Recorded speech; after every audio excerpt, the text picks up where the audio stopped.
Ranggalawe atau Ronggolawe adalah putra dari Arya Wiraraja, Bupati Sumenep atau Sumenep di Pulau Madura.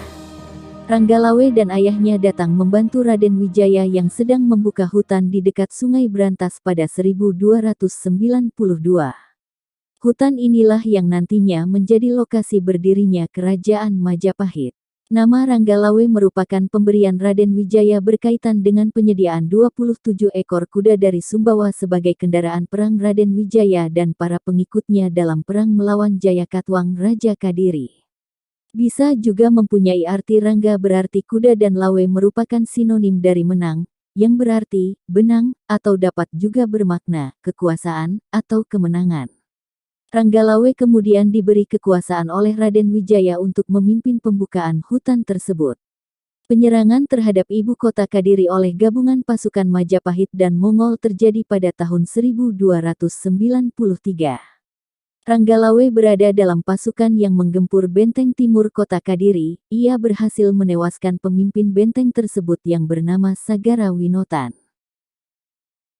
Setelah Kediri runtuh, Raden Wijaya menjadi raja pertama Kerajaan Majapahit.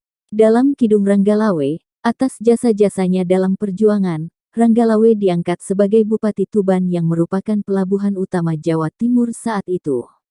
Namun, Ranggalawe tidak puas karena merasa ia seharusnya mendapatkan posisi yang lebih tinggi. Ranggalawe semakin kesal setelah Nambi diangkat sebagai Rakrian Patih, jabatan paling tinggi dalam struktur pemerintahan kerajaan di bawah raja. Posisi Rakrian Patih seharusnya diserahkan kepada Lembu Sora yang dinilainya jauh lebih berjasa daripada Nambi. Lembu Sora, yang merupakan paman Ranggalawe, ternyata tidak sepakat demi mematuhi perintah raja. Lembu Sora kemudian menasihati Ranggalawe agar memohon maaf kepada raja. Namun, Ranggalawe enggan dan memilih pulang ke Tuban.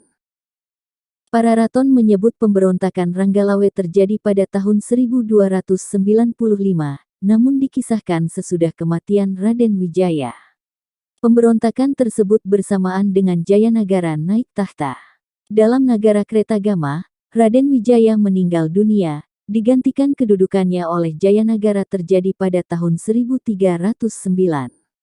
Namun Nagara Kretagama juga mengisahkan bahwa pada tahun 1295 Jayanagara diangkat sebagai Yuwaraja atau Raja Muda di Istana Daha. Di Kidung Panji Wijayakrama dan Kidung Ranggalawe dengan jelas menceritakan bahwa pemberontakan Ranggalawe terjadi pada masa pemerintahan Raden Wijaya, bukan Jayanagara. Slamet Mulyana dalam Tafsir Sejarah Nagara Kartagama, 2006, mengutip Kidung Ranggalawe, menuliskan bahwa peperangan dalam pemberontakan Ranggalawe terjadi di sekitar Sungai Tambak Beras, Jombang. Atas perintah Raden Wijaya, Nambi ditemani Kebo Anabrang dan Lembu Sora memimpin pasukan Majapahit menuju Tuban untuk menghukum Ranggalawe. Di Tuban, Ranggalawe yang mengetahui bahwa ada pasukan yang dikirim untuk menyerangnya, ia segera mempersiapkan diri. Ia kemudian membawa pasukannya untuk menghadang rombongan Nambi di Sungai Tambak Beras. Terjadilah peperangan sengit. Ranggalawe berhasil menikam kuda yang ditunggangi Nambi, namun Nambi masih selamat. Kebo Anabrang, Panglima Perang Majapahit mengambil alih pimpinan perang pasukan Majapahit. Ia memerintahkan pasukannya untuk mengepung pasukan Ranggalawe dari 3 penjuru arah mata angin, timur, barat, dan utara. Taktik tersebut belum mampu mengungguli pasukan Ranggalawe. Kebo Anabrang memacu kudanya namun dikejar oleh Ranggalawe. Namun, dalam pengejaran itu, kuda Ranggalawe terjatuh dan tercebur ke Sungai Tambak Beras. Melihat Ranggalawe jatuh di sungai, Kebo Anabrang bergegas turun dari kudanya dan menghampiri lawannya itu.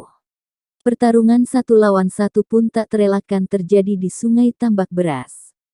Dalam suatu kesempatan, Kebo Anabrang yang lebih piawai bertarung di derasnya arus sungai mampu mencekik leher Ranggalawe. Ranggalawe sekarat dan akhirnya mengembuskan napas terakhir. Lembu Sora yang melihat kejadian itu tidak mampu mengendalikan diri. Lembu Sora memang berada di kubu Majapahit, tapi Ranggalawe adalah keponakan tercintanya. Lembu Sora menikam Kebo Anabrang sampai mati. Kebo Anabrang dan Ranggalawe sama-sama tewas di Sungai Tambak Beras yang banjir darah akibat duel dua ksatria tersebut. Jenazah Adipati Ranggalawe dan Kebo Anabrang disucikan, dibakar, kemudian abunya dibuang ke laut.